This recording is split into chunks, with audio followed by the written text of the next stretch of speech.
What do you see as like enhanced services, like services that you could be offering that are really cool? And if you want to find something new, awesome. What do you see as not really being an enhanced service anymore? These are essential services. You need to be doing these.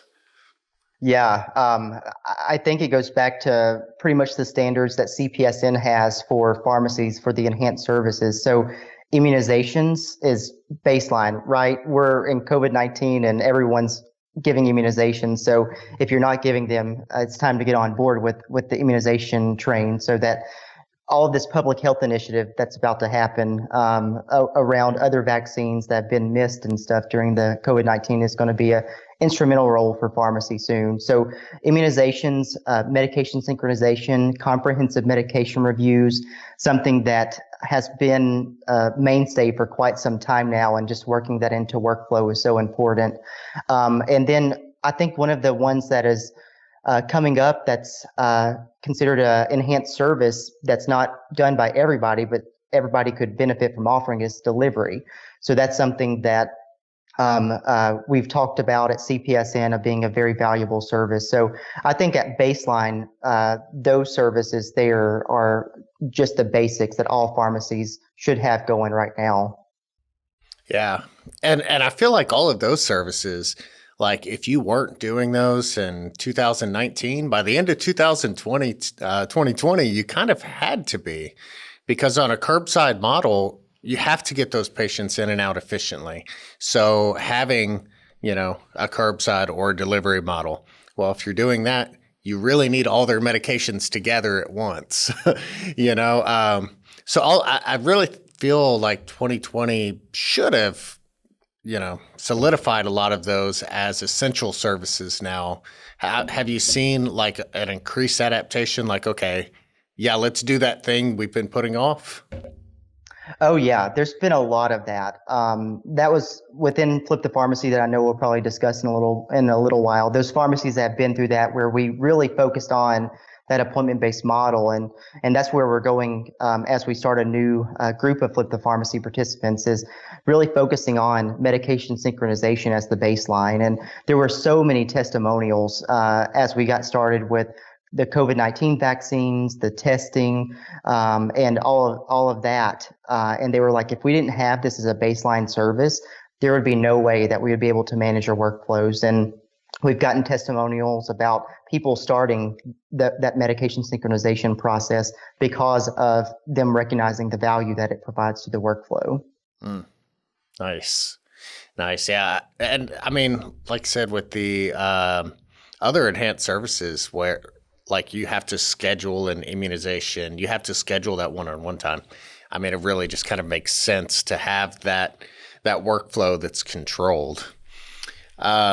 So if you're at a pharmacy that's not doing any enhanced services, you're just kind of, maybe you're a small pharmacy, you're still telling yourself, oh, our patients don't want MedSync. Maybe you're just not doing any enhanced services.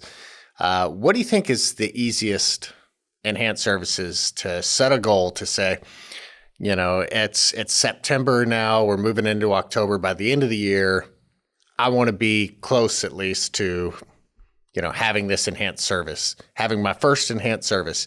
What's a good place to start? You've got to start with MedSync, or else you can't go. You're dead on arrival if you don't, because then you can't do any other enhanced services. So I think the baseline and back to the basics is always MedSync. It's just, to me, a no-brainer, because you want to be able to control your workflow versus patients controlling your workflow. And you said about pharmacies that may not really they think their patients don't want to do MedSync. The patients don't know because they don't know it exists, and they need you to help them know they need that. Yeah.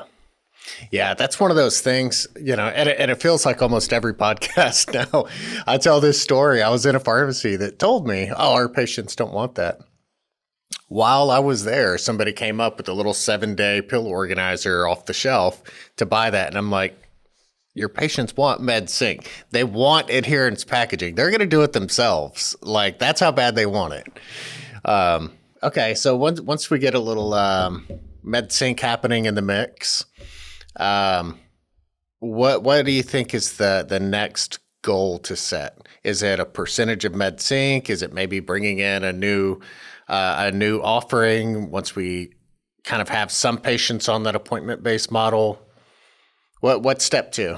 So one of the goals that we communicate to the pharmacies is, and I'm sure you could probably back this up or have another stat on it, but about 40 to 50% of your patients need to be on MedSync. And I know at Moose, there was probably about 70%. At Duval Family Drugs, we got up to about 50% theirs. And it really does make a huge difference in order for you then to start changing and adding more things to your enhanced services plethora. Nice. So you spent a lot of time at Moose, and like Moose, obviously great example of enhanced services and standardizing those enhanced services into their workflow, which is key. If it's something you go back and do later, there's a really strong possibility that, the urgent's going to overshadow the important, and, it's not going to get done. So it seems like integrating into the workflow has been really critical there. Thanks for listening to this clip from Beyond the Scripts, presented by the Catalyst Pharmacy Podcast. If you enjoyed this episode, please support our channel by liking, subscribing, and clicking the notification bell so that you'll be notified anytime we post new content. To stay up to date with all of the latest independent pharmacy news and content, follow PioneerRx on your preferred social media platform.